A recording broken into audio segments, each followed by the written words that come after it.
तो हेलो बच्चों, कैसे हो आप लोग। हम एक बार फिर से आ गए हैं अपनी फिजिक्स की क्लास लेकर। और आज हम जो है रजिस्टिविटी के बारे में थोड़ा पढ़ेंगे। ठीक है, रेजिस्टेंस हमने पढ़ लिया है, अब हम उसी बेस पे पढ़ेंगे रजिस्टिविटी। तो सबसे पहले तो रजिस्टिविटी है क्या। रजिस्टिविटी जो है, रजिस्टिविटी इज स्पेसिफिक रेजिस्टेंस, मतलब कि किसी भी कंडक्टर की या किसी भी रजिस्टर की, ठीक है, एक स्पेसिफिक रेजिस्टेंस होता है, वो फिक्स होता है, वो ज़्यादा कम नहीं हो सकता।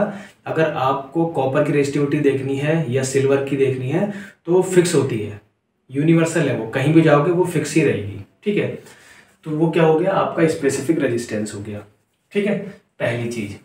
दूसरी चीज क्या है, रेजिस्टिविटी है क्या, ये रेजिस्टेंस से कैसे अलग है। देखो, मैंने यहां पर एक कंडक्टर ले लिया, ठीक है, इसमें क्या होंगे, एटम होंगे। ठीक है, इसमें क्या होंगे, ये एटम होंगे ऐसे करके, है ना। मैंने एटम ले लिए कई सारे। एटम में क्या होंगे, फ्री इलेक्ट्रॉन्स होंगे। बताया था जब मैंने बताया था कंडक्टर, तो कंडक्टर में क्या होते हैं, फ्रीली इलेक्ट्रॉन होते हैं या लूजली बाउंड इलेक्ट्रॉन होते हैं जो इधर उधर भागते रहते हैं। अब मान लीजिए ये कोई एटम है, ठीक है, कोई इलेक्ट्रॉन ऐसे भाग रहा है, आगे से टकराएगा कि नहीं टकराएगा, है ना, टकराएगा। कोई इलेक्ट्रॉन दूसरे एटम से टकराएगा, कोई तीसरे एटम से टकराएगा, कोई चौथे एटम से टकराएगा, मतलब ऐसे करके क्या होगा, इलेक्ट्रॉन टकराएंगे। तो जब इलेक्ट्रॉन टकरा रहा है, जब इलेक्ट्रॉन स्ट्राइक कर रहा है, दूसरे से कोलाइड कर रहा है, तो उसका रास्ता क्या हो रहा है, रुक रहा है ना, उसका रास्ता रुक रहा है ना। तो उसको क्या है, उसको भी तो चलने में दिक्कत हो रही, उसको भी तो कोई अपोज कर रहा है, बैटरी नहीं जुड़ी हुई है फिर भी उसको तो कोई अपोज कर रहा है ना। बस यही आपका क्या है, स्पेसिफिक रेजिस्टेंस है। लेकिन भैया जब आपने इसमें बैटरी जोड़ दी, अब आपने बैटरी जोड़ी, इधर माइनस इधर प्लस, तो इलेक्ट्रॉन क्या हुआ, इधर को भागने शुरू होंगे सारे इलेक्ट्रॉन, और जब इधर को भागेंगे तब भी एटम से टकराएंगे। वो आपका रेजिस्टेंस होता है, क्योंकि इस टाइम पे बैटरी लगी हुई है, यहाँ पर बैटरी नहीं लगी हुई है। ठीक है, इसीलिए ये स्पेसिफिक रेजिस्टेंस होता है। चलिए, ये चीज आपको समझ में आ गई, पहली चीज। दूसरी चीज, रेजिस्टेंस। रेजिस्टेंस जो था वो आपकी चार चीजों पर डिपेंड करता था। सबसे पहले तो लेंथ पर डिपेंड कर रहा था, दूसरा डिपेंड कर रहा था एरिया पर, तीसरा डिपेंड कर रहा था नेचर ऑफ कंडक्टर पर, जिस नेचर का कंडक्टर है, मतलब कौन सा ले रहे हो, कॉपर ले रहे हो, एल्यूमिनियम का ले रहे हो, या सिल्वर ले रहे हो, आयरन ले रहे हो, और लास्ट आपका था टेम्परेचर।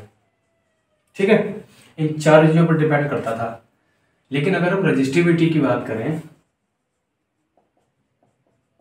अगर हम रजिस्टिविटी की बात करें तो रजिस्टिविटी में हम रजिस्टिविटी, किसी भी कंडक्टर की रजिस्टिविटी हम तब फाइंड करते हैं जब हमने मान लीजिए एक रॉड लिया, मान लो हमने कॉपर का एक रॉड ले लिया ऐसे करके, तो इसकी जो लेंथ है वो 1 मीटर ही होनी चाहिए, और इसका जो क्रॉस सेक्शन एरिया है, जैसे भाई आप रॉड लोगे तो साइड में क्या होगा, गोल होगा, सिलेंड्रिकल होगा, तो सिलेंड्रिकल का क्या हो गया, ये एक फेस हो गया। इसका जो एरिया है वो 1 मीटर स्क्वायर होना चाहिए, इसका भी एरिया कितना होना चाहिए, 1 मीटर स्क्वायर होना चाहिए। ठीक है, इस रॉड का जब आप रेजिस्टेंस, स्पेसिफिक रेजिस्टेंस चेक करोगे तो उसी को हम बोलेंगे रेजिस्टिविटी। अब जब यहाँ पर हमने लेंथ और एरिया हमने फिक्स कर दिया, तो अब क्या ये लेंथ और एरिया पर डिपेंड करेगा, नहीं डिपेंड करेगा। तो रेजिस्टिविटी लेंथ पे डिपेंड नहीं कर रही है, एरिया पे डिपेंड नहीं कर रही है, किस पर डिपेंड कर रही है, एक तो नेचर ऑफ कंडक्टर पर डिपेंड कर रही है और टेम्परेचर पर डिपेंड कर रही है। बस ये इन दो चीज़ों पर डिपेंड कर रही है। बात समझ में आ गई। ठीक है, ये तो कुछ नॉर्मल सी चीज़ होंगी रजिस्टिविटी के बारे में, जिससे कि आप रजिस्टिविटी और रेजिस्टेंस में जो है थोड़ा सा डिफरेंस कर पाओ, पता कर पाओ कि कौन सी चीज़ क्या है।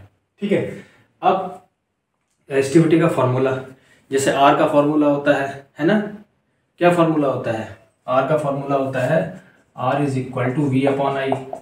ऐसी रेजिस्टिविटी का भी एक फॉर्मूला होता है, अभी हम उस फॉर्मूला को ड्राइव करते हैं। ठीक है, तो अब हम देखते हैं जो रेजिस्टिविटी है उसका फॉर्मूला कैसे ड्राइव हुआ।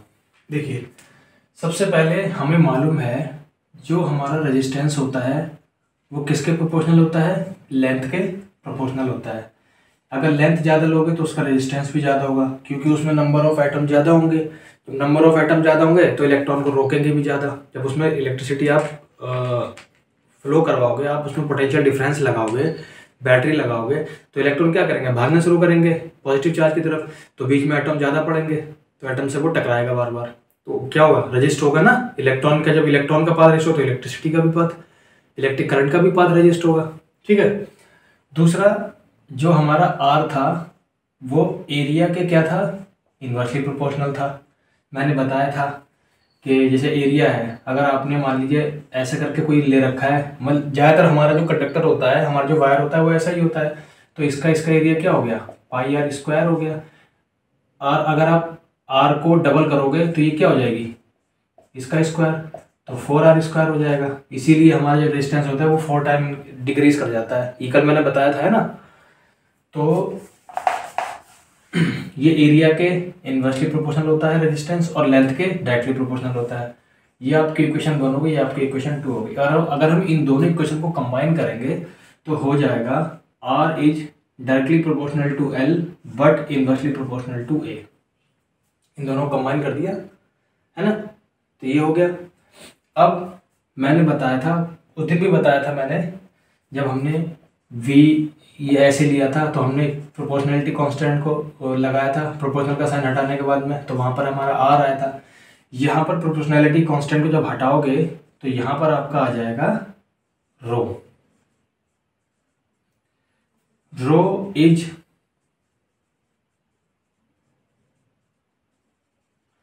प्रोपोर्शनलिटी कांस्टेंट, है ना, इज कॉल्ड रेजिस्टिविटी।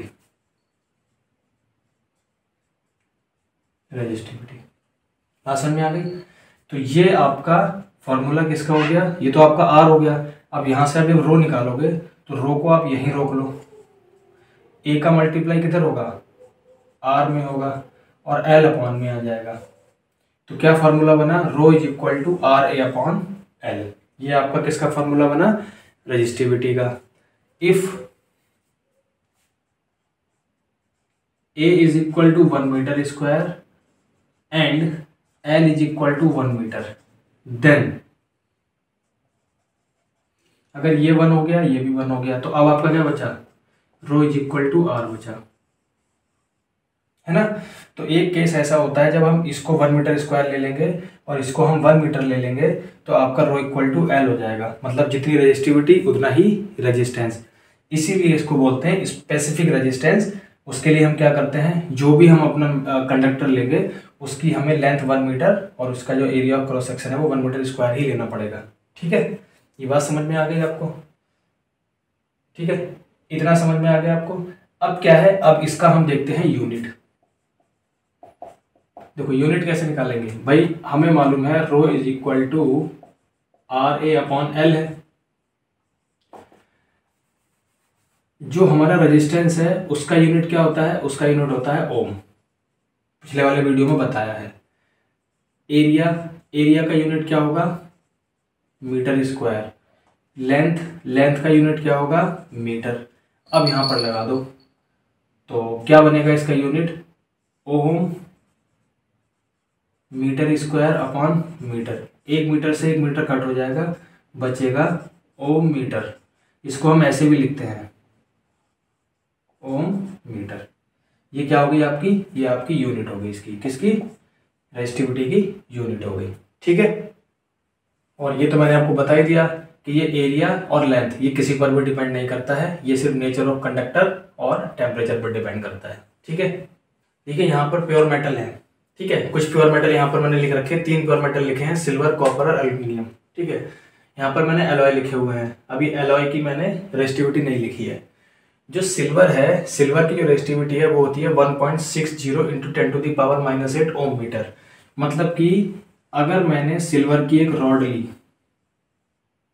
ठीक है, सिल्वर की मैंने एक रॉड ले ली, उसका जो क्रॉस सेक्शन एरिया था उसको मैंने 1 मीटर स्क्वायर कर दिया और उसकी जो लेंथ थी उसको मैंने 1 मीटर कर दिया, तो उसकी रेजिस्टिविटी हो गई इतनी।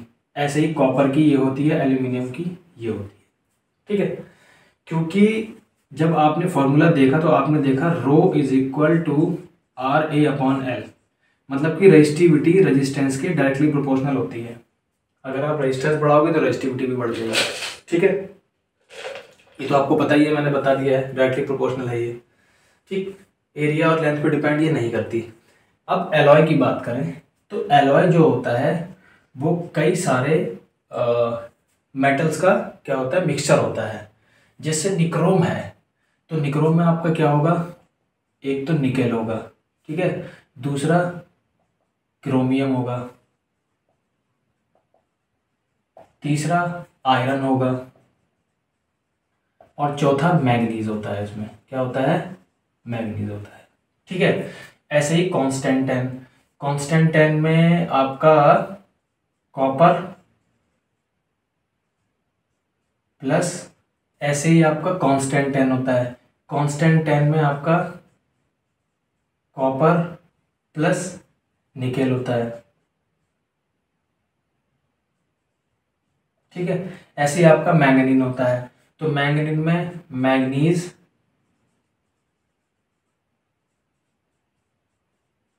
कॉपर और निकेल। ठीक है, अब इसमें देखो ये आपका निकेल, क्रोमियम, आयरन और मैंगनीज हो गया। ठीक है, ये आपका कॉपर और निकेल से मिलकर बनता है और ये आपका मैंगनीज कॉपर और निकेल से मिलकर बनता है। ठीक है, तो ये आपके एलॉय हो गए।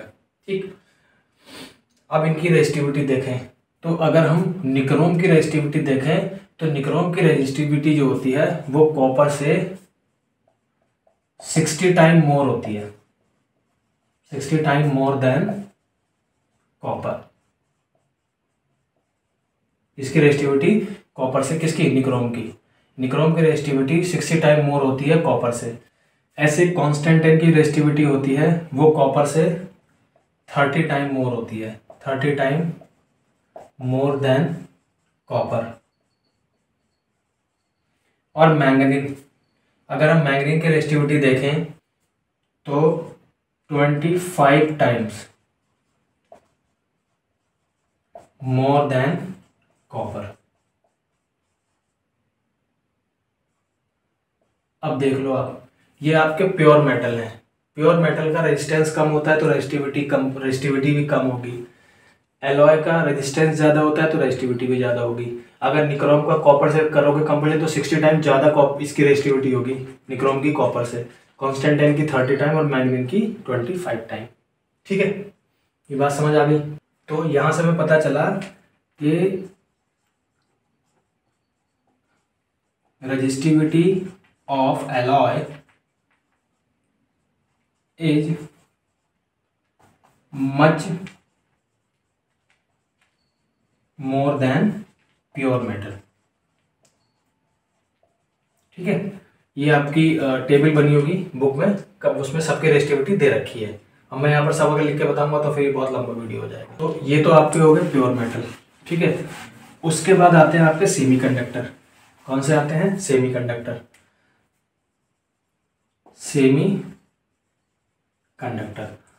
सेमीकंडक्टर की जो रेजिस्टिविटी होती है वो और ज़्यादा होती है। जैसे सेमीकंडक्टर, एक तो सिलिकॉन है, ठीक है, और एक जर्मेनियम है।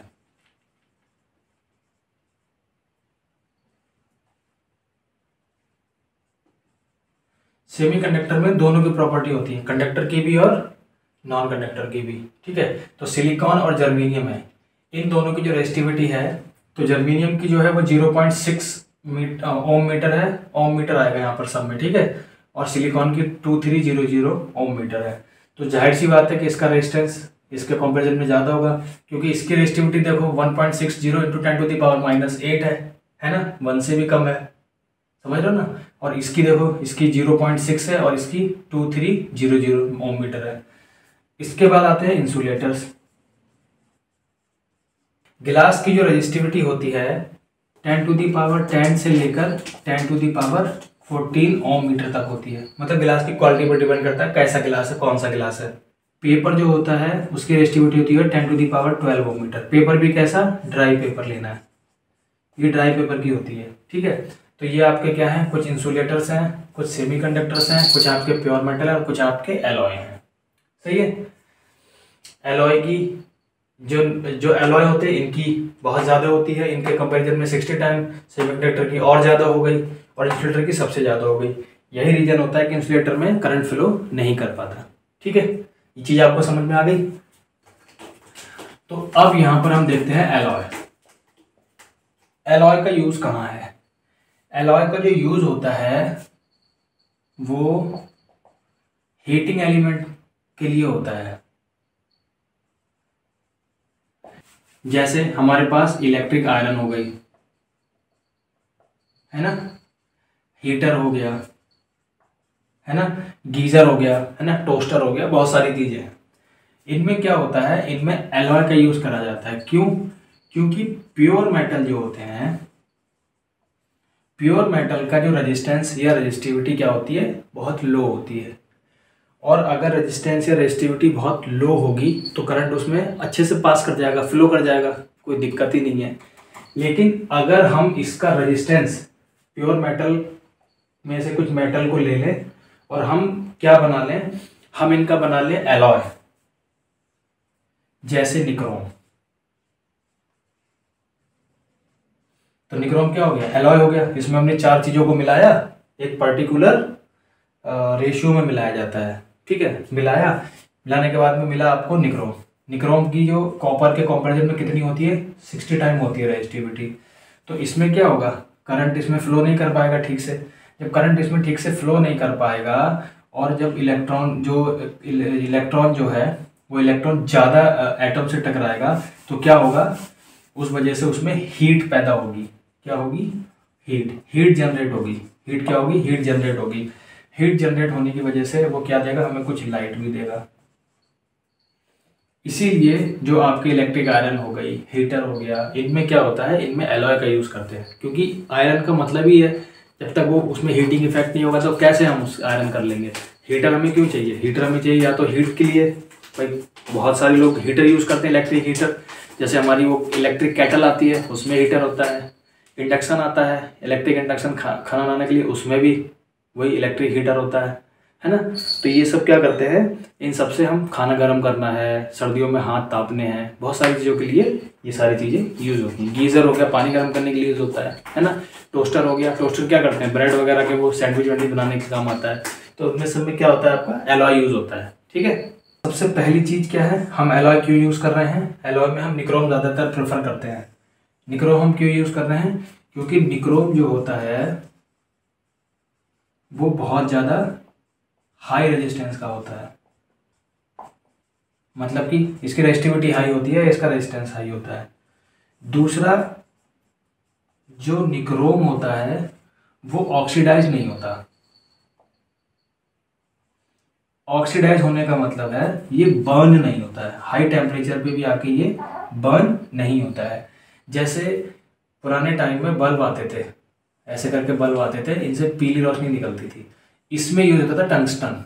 क्या यूज होता था, टंगस्टन यूज होता था इसमें टंगस्टन यूज होता था। ठीक है, ये टंगस्टन क्या होता था, अगर ये टंगस्टन ऑक्सीजन के उसमें आ जाए, संपर्क में आ जाए, ऑक्सीजन के कांटेक्ट में आ जाए तो ये बर्न हो जाता था, ये ऑक्सीडाइज हो जाता था। जबकि निक्रोम के साथ ऐसा नहीं है। निक्रोम जो होता है वो ऑक्सीडाइज या बर्न, ऑक्सीडाइज होने की वजह से ये बर्न नहीं होता है। ठीक है, तो nichrome does not oxidize at high temperature,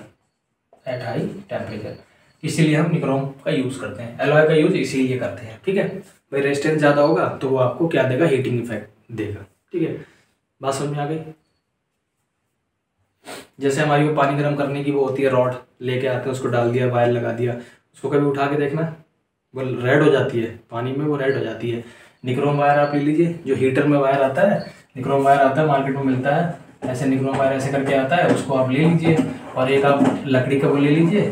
ठीक है, निक्रोम वायर एक, जैसे निक्रोम वायर उसको ऐसा लपेट दीजिए ऐसे करके, उसका एक सिरा इधर ले आइए और एक सिरा इधर ले आइए, इसमें तार जोड़ लीजिए, इसको पानी में डाल के मस्त पानी गर्म करो, बिल्कुल आपको गीजर की जरूरत ही नहीं है, इसी से काम हो जाएगा, लेकिन बिल भी अच्छा खासा आएगा। ठीक है ना। तो मैंने आपको क्या बताया, रेजिस्टिविटी के बारे में बताया, मैंने प्योर मेटल की, सेमीकंडक्टर की, इंसुलेटर की और एलॉय की आपको रेजिस्टिविटी बता दी। जो सेमीकंडक्टर होता है उसकी रेजिस्टिविटी कंडक्टर से तो ज़्यादा होती है लेकिन इंसुलेटर से कम होती है, यानी कि वो बीच में होते हैं, ठीक है। और निक्रोम वायर की तो बहुत ज़्यादा होती है, 60 टाइम है ना, 25 टाइम, 30 टाइम। मैंने आपको 3 एलॉय बताए थे, जिसमें मैंने आपको निक्रोम 60 टाइम बताया था, कांस्टेंट 10 की मैंने बताई थी आपको 30 टाइम, और आपका एक और मैंगनीज की मैंने बताई थी 25 टाइम। कंपैरिजन किससे कर रहे थे? कॉपर से, ठीक है। ये हो गया। अब इसके हम एक आध क्वेश्चन देख लेते हैं, बाकी आपकी रेजिस्टिविटी कंप्लीट हो गई है, ठीक है। जैसे क्वेश्चन आपकी डिस्प्ले पे आ जाएगा, मैं सीधे इसका आंसर करता हूँ। तो क्वेश्चन है, a copper wire of length 2 metre. Length कितनी दे रखी है इसकी? 2 मीटर दे रखी है। एरिया ऑफ क्रॉस सेक्शन दे रखा है, एरिया ऑफ क्रॉस सेक्शन इसी का, किसका? कॉपर वायर का, 1.7 into 10⁻⁻6 metre square. Has a resistance of, resistance कितना दे रखा है इसका? रेजिस्टेंस दे रखा है 2 इंटू 10⁻2 ओम, ठीक है। हमें इसकी क्या करनी है? इस कॉपर की, ये जो कॉपर वायर दे रखा है, इसकी हमें रेजिस्टिविटी फाइंड आउट करनी है। तो रेजिस्टिविटी इसकी बहुत आराम से फाइंड आउट हो जाएगी। तो कैसे फाइंड करेंगे? हमें मालूम है रेजिस्टिविटी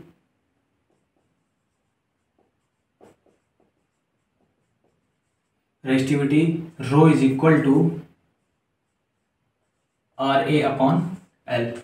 वैल्यू रख दीजिए 2 into 10⁻⁻2 into area 1.7 into 10⁻⁻6 divided by 2, ठीक है।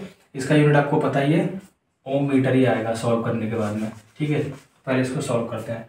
इस 2 से ये 2 कट हो गया, ये कितना है? 1.7 इंटू 10⁻⁻6 प्लस -2 कितना हो गया? -8 ओम मीटर। बस इतना से इसका आंसर था। दूसरा क्वेश्चन आपके डिस्प्ले पर है। क्वेश्चन है, a copper wire has a diameter. A copper wire, wire कौन सा है? कॉपर का है, जिसका डायमीटर दे रखा है कितना? 0.5 mm। चलिए कोई बात नहीं, ये दे रखा है तो हम इसका यूज करके पहले इसकी हम रेडियस निकालेंगे। आगे देख लेते हैं क्या क्या दे रखा है। रेजिस्टिविटी दे रखी है 1.6 इंटू 10⁻⁻8 ओम मीटर, ठीक है। कह रहा है, what will be the length of this wire make a resistance of 10 ओम। पहला केस है, लेंथ फाइंड करनी है अगर हमने रेजिस्टेंस 10 ओम ले रखा है। और दूसरा केस है, how much does the resistance change it the diameter is double. अगर डायमीटर डबल होता है तो रेजिस्टेंस कितना चेंज होगा। चलिए कोई बात नहीं, पहले हम इसको करते हैं, ठीक है। देखिए हमें मालूम है rho is equal to RA upon L होता है।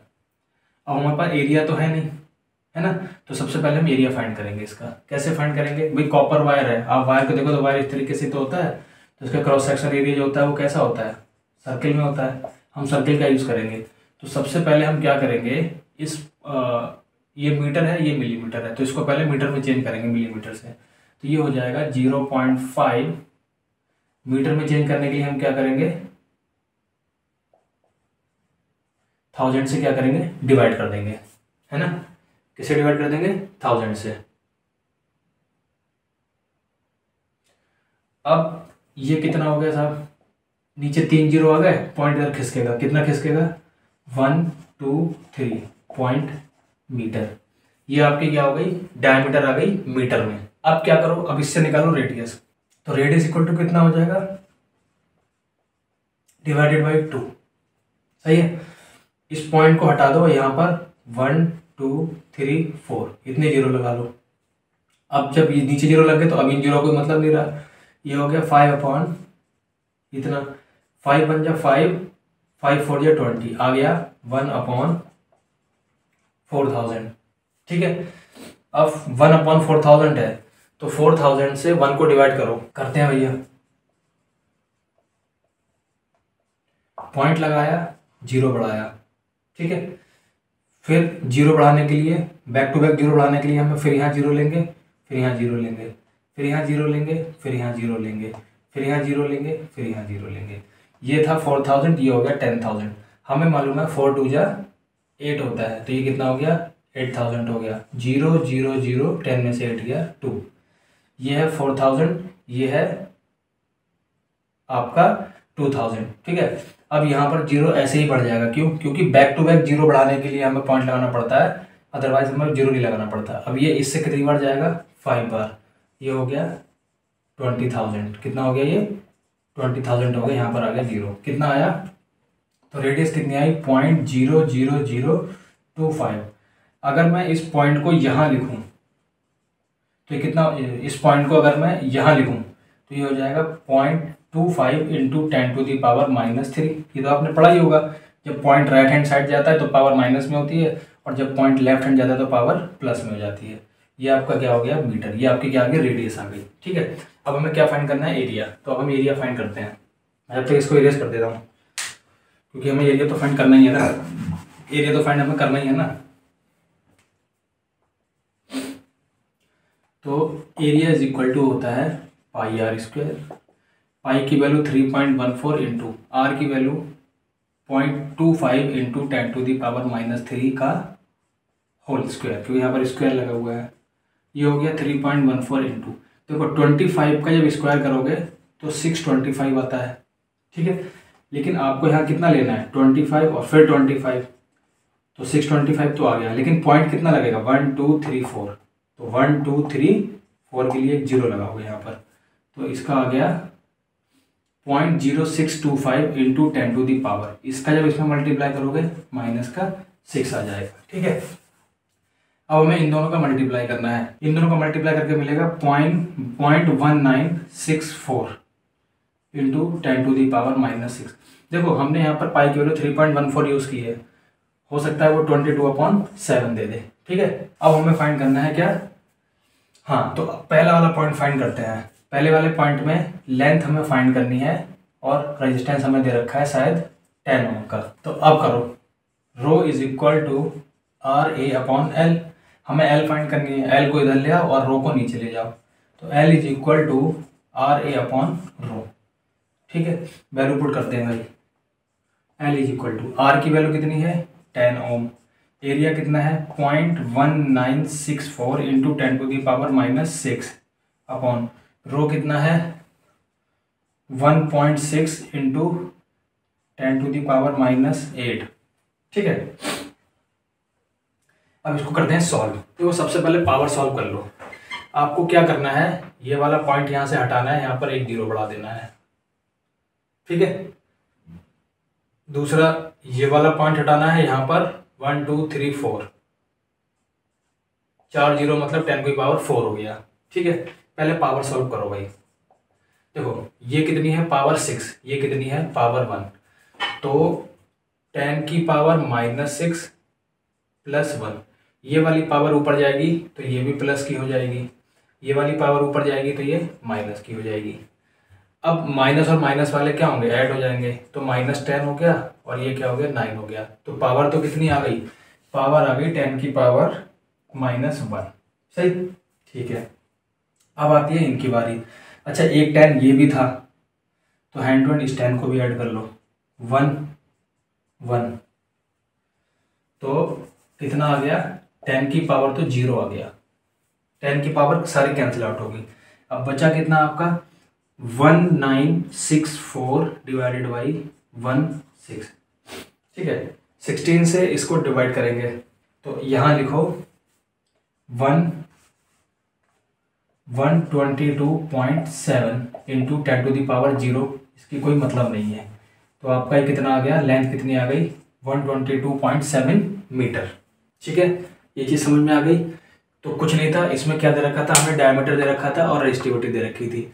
डायमीटर को पहले हमने मीटर में चेंज कर लिया और वहाँ से हमने आर निकाल ली, डिवाइडेड बाई 2 करके कितनी आई इतनी। अब उसने पहले केस में बोला कि लेंथ फाइंड करने का, आर इतना दे रखा है, तो सिंपली हमने इसका फार्मूला लगाया, इसको हमने सॉल्व कर लिया, ठीक है। सॉल्व करने के बाद में हमें जो मिला वो इतना मिला।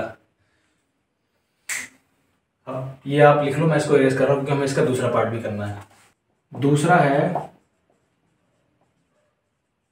How much resistance change if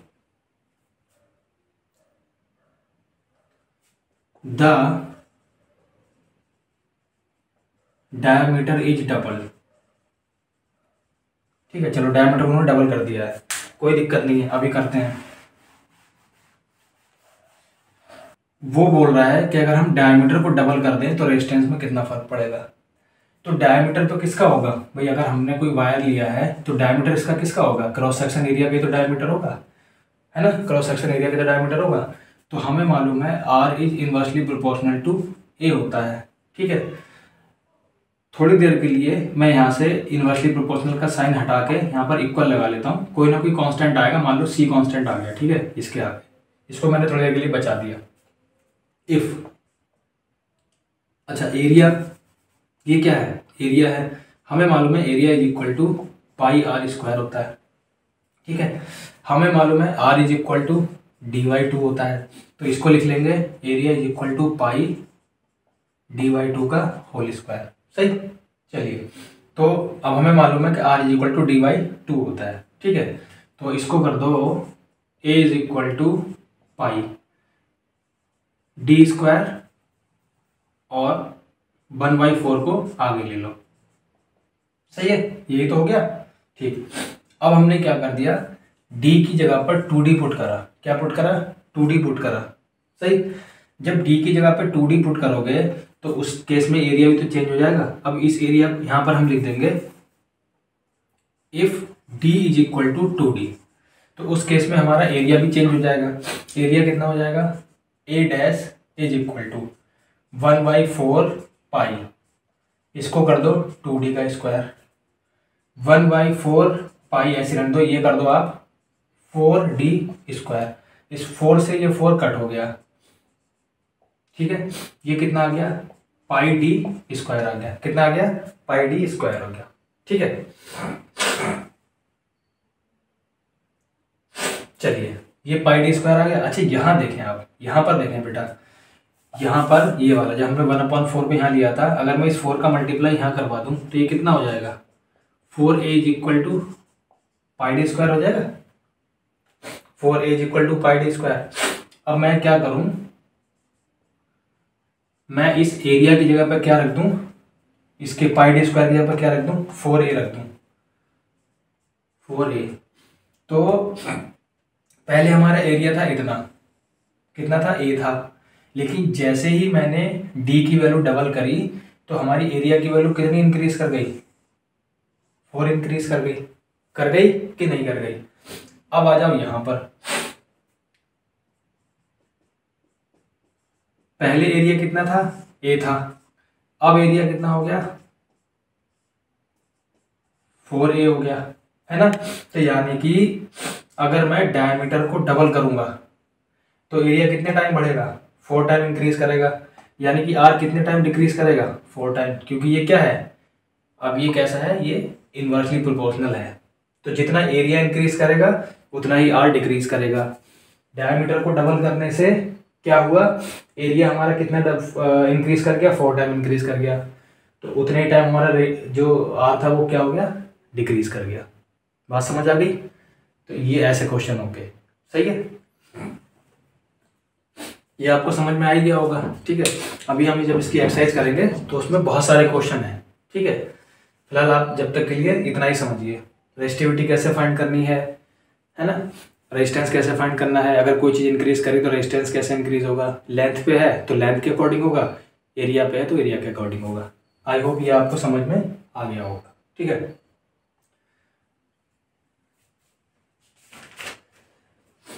ठीक है, तो अब हम आगे इस पे क्या करेंगे, अब हम इसके क्वेश्चन करेंगे, रेजिस्टिविटी के क्वेश्चन, और इलेक्ट्रिक करंट के तो मैंने क्वेश्चन आपको कराई दिए थे, तो अब हम रेजिस्टिविटी के कुछ क्वेश्चंस करेंगे। ठीक है, वो अगली वीडियो में करेंगे। जब तक के लिए आप पढ़ते रहिए, अच्छे से मेहनत कीजिए। ठीक है, सब बखैर, शुभ रात्रि, गुड नाइट।